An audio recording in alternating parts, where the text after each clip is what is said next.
Hey, it's Dave, one of the Hatch co-founders. Hope you're having a lovely holiday. As an avid listener of The Nightly, I wanted to join in the fun and choosing a favorite episode to release. My choice is Too Many Shoes and Not Enough Bubbles, because it's the perfect description of my life. Never-ending search for life hacks just really makes me feel seen. Thanks for listening. We really appreciate it, and we hope we help your nights be a little cozier and a little funnier. Happy holidays, and hope to see you in the new year with new episodes.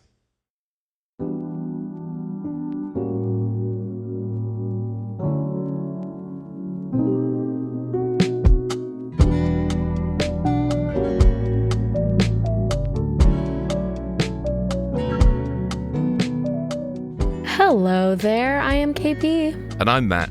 Welcome to the Nightly on Hatch Plus, where everything feels like the inside of a new pair of slippers. I love a slipper. I'm a big house shoe person, are you? Yeah, I do like a pair of slippers, but I'm terrible for a novelty slipper, which it gets dangerous when you've got stairs. Oh. Yeah. Sure, yeah. Sometimes you can't choose slipper over safety. No, you certainly shouldn't, though. Yes. I want to know a little bit about how your life has been, Matt. If your life was an inspirational poster, what would be the image and what would be the word? What do you got? Well, I saw an inspirational poster actually yesterday, and it had a zigzag line that looked like a pair of stairs. And actually, this fits really well with the slippers, but it just said on it, falling down is an accident, staying down is a choice. Wow. And for me, it wasn't even the inspiration of like, it's up to you to get back up again. I just love that staying down is an option. I found that comforting. Yeah. Yeah, that's nice. Yeah, thank you very much. Yeah, how about you? What's your inspirational poster looking like? Okay. I did a lot of socializing this weekend, and my truth is that I'm sore from dancing with my friends. And I think that, speaks to my age, but maybe there's something inspirational about that where it's like, dance like your doctor's not watching. I really danced and I got sore and maybe I got hurt. I can't tell yet. We'll find out tomorrow what's actually still hurting. But I was glad I did it. I had a great time dancing around and goofing around with friends. Nice. Well, there you go. That's a really good message, I think. Dance like your doctor's not watching. Which does mean you can drink loads of pints as well. It sort of seems like one of those like maybe Facebook memes that your like 60-year-old mother shares with like a minion on it. So maybe it's not the most true to me, but that's okay. It's inspirational nonetheless. Yeah, it still counts. It absolutely still counts. All right.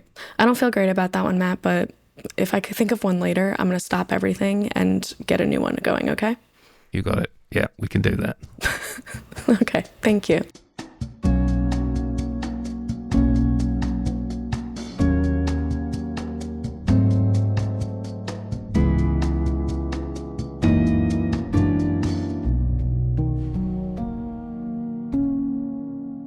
How about we move on to a little something about our life that might need some help and see if the other person can do that helping.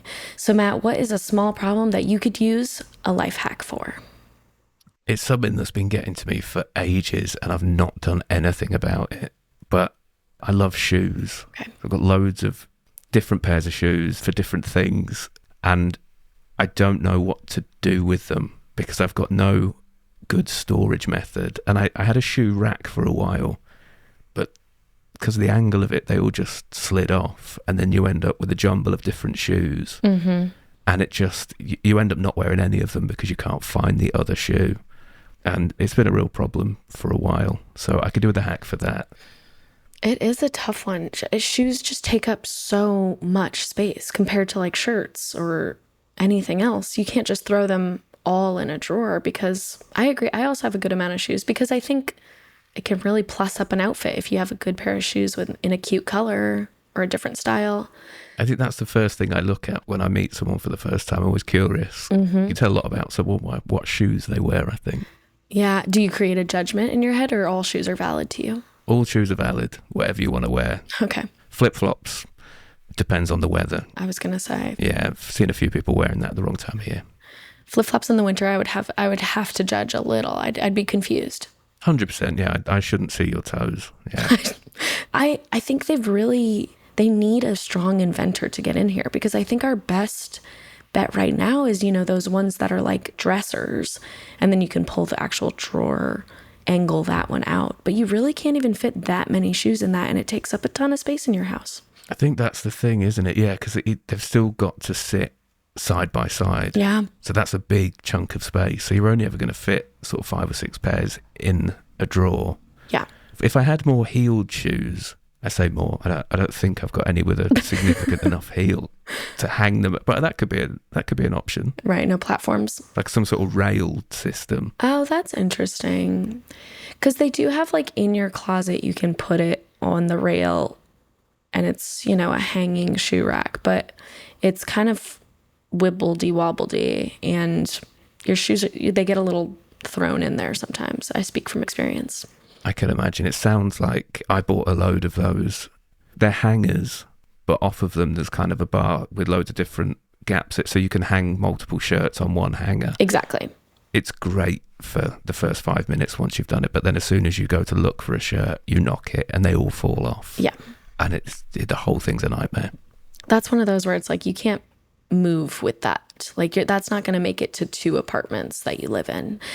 The other, I think the real hack for you is we got to get you to win the lottery or something and get you a shoe room, a whole room, a closet full of shoes, much like Carrie in Sex and the City. That feels like the best example for you. That would be amazing for me. Yeah, that would be the ideal situation. I suppose, I don't know how happy my girlfriend would be with it, but I could, in theory, do that now, just if she's away for a couple of days. Surprise! Clear out the bathroom and we'll, I'll just have a bit of a shoe room, and then we can go and shower at the local gym or something. She should do that for you. That seems like not a huge ask. Just everyone upend their life for your shoes. Yeah, that's what relationships are all about, isn't it? It's compromise, give and take. Yeah, so far my only actual hack has been just shove them in my closet at the bottom and make the rest of my clothes have to adjust up. Right. Fold my pants a little higher. How often do you sort of clear out? I suppose that's a sensible solution, isn't it? Just having a bit of a clear out, but you never know when you might need them. Yeah, I really am hard on my shoes, so I have to update my shoe collection frequently. I think I stomp. And where do you take them? Donate, unless they're like really trashed, and then trash. Yeah. Yeah, maybe that's what I should do. Mm-hmm. Tell me when you donate, and I'll just go right behind you and buy them all up. Sell them for hire. I see what this is all about now, yeah. Make a killing. Yeah, I know the hack. Get rid of all of yours. Sell them for a penny each and call me up. It gets them out of my way, to be fair. So, yeah, I might look at that. Yeah, good. All right. Good.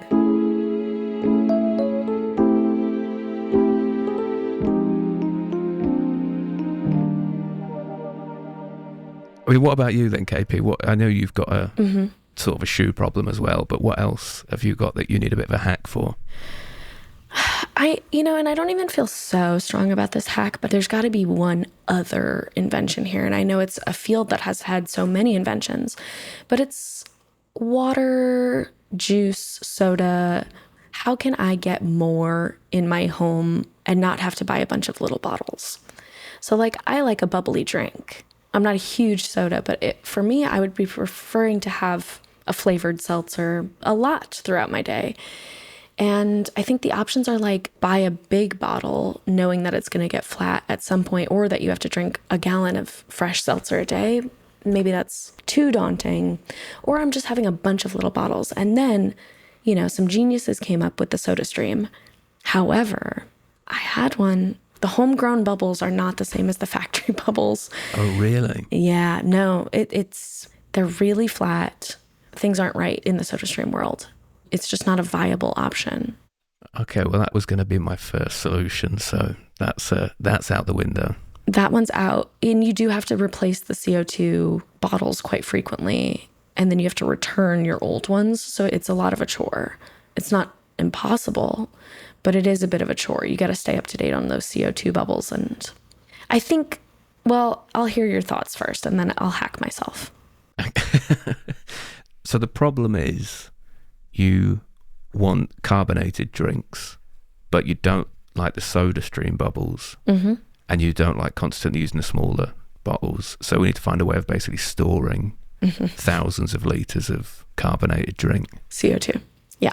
Well, I mean, my initial thought, and this came at a perfect time, my local football club, their water tank exploded the other day and they had to get a new one. And I didn't realise these tanks existed, but it's like a sort of 100,000 litre metal tank. So I suppose in theory, you could make a sort of vacuum in it and keep the carbonated in. That could be an option. Obviously, does take up storage space, having a 100,000 litre tank in the house. Yeah. Now, Matt, I think you've misrepresented yourself. You've said you're just a comedian. I think you're a scientist, because that really, there's something good there. Okay, you're on board with the tank. I do live in New York City, where space is really limited, but I'd have to move to a 2-bedroom, and then one of the bedrooms would be a huge litered tank. Yes. I mean, that seems to be our solution for everything, is just convert a room in your house and put the problem in there. Yeah, that's kind of our only thinking is bigger. That's all we got. I don't know, just the bigger thing. You can get hot water taps, can't you? Is there any way of sort of mainlining kind of soda through? See, that's what I'd like. Like, maybe I just kind of want, when you go to a restaurant, you have the fountain drink machine. Can I just hook in my own fountain drink machine in my home? I would have to assume yes. I don't see why not, but obviously the next question there is, how do you feel about the bubbles from those machines? Are they adequate? Yeah, I feel good about this. I think some places have the bubbles turned really high, which I like. And if it's my own home, I can turn the bubbles. I'd have to just check about the safety, make sure I'm not exploding the water tank like your football club did. No, I mean, don't worry about that. I think that's part of the fun, isn't it? If you're going to put that in, just roll the dice every time. The constant explosion risk could be good for my neighbors. Here's my hack, and it's the hack I don't want to hear, is I think I got to get over it and just drink regular water more. That's a good point. You just can't always have bubbles. Bubbles are a treat, and I enjoy getting a bubbly drink when I'm out and about. Maybe bubbles are for outside and still water is for inside. There is your inspirational poster. Thank gosh. We got there. Because I did not want to keep the old one. My truth now, Matt, is I don't even really like to dance, and I don't really know how. So I didn't like that I ended the poster with that. So I'm really happy that now bubbles are an outside sport. Still water is for inside. Yeah, I think that's a good way of looking at it. You can have too much of a good thing. So maybe that is the thing to do. Just keep them to the outside world. Give you something to look forward to. Mm-hmm. And then at home, just go for the old plain acoustic water. And it is a nice, if you get your work done early, okay, now you go get the treat of a bubble. You can get bubbles anywhere. That's a nice treat for me. That is a nice treat. This is a tangent, but I've got to ask it. Mm-hmm, please. What's bubble tea? Oh, great question. It's like tapioca balls are in a milk tea. So it's like tea of any kind, and then a lot of milk. Right. And then there's balls made out of tapioca. So that's why you have that thick straw. And then you take a sip, here, choke a little on sort of a pretty large balls of tapioca. But then you chew, and they're delightful. And people drink that out of choice. So that's like iced tea. So the bubbles have nothing to do with like carbonated, is that right? That's true. Yeah, no carbonation in those. Okay, well, there we go. I did not know that. Yeah. I've been waiting to ask that to somebody for ages, and it's never come up. No, this is the perfect tangent. You should try it. I think it's, you do have to kind of get the hang of it. You got to train for this. You got to be in the right headspace. Yeah, it sounds risky. Yeah. Yeah. I mean, get a life insurance policy before you do it, but it's not bad. It's quite delicious. Thank you very much for that. Appreciate it. Maybe that could be a hack for me too, is maybe I just have bubble tea only. Yeah, maybe. I mean, you sound like you enjoy it. Why not go with that? Change it up a little bit. No carbonated stuff needed. Well, Matt, I feel very, very hacked with what we've come up with. I'm just going to keep treats for the outside world, and that feels good to me. And with that, I'd say I'm getting pretty sleepy, so I think I'm going to turn in. It is about that time, and I will talk to you next time. Night, KP. Good night, Matt.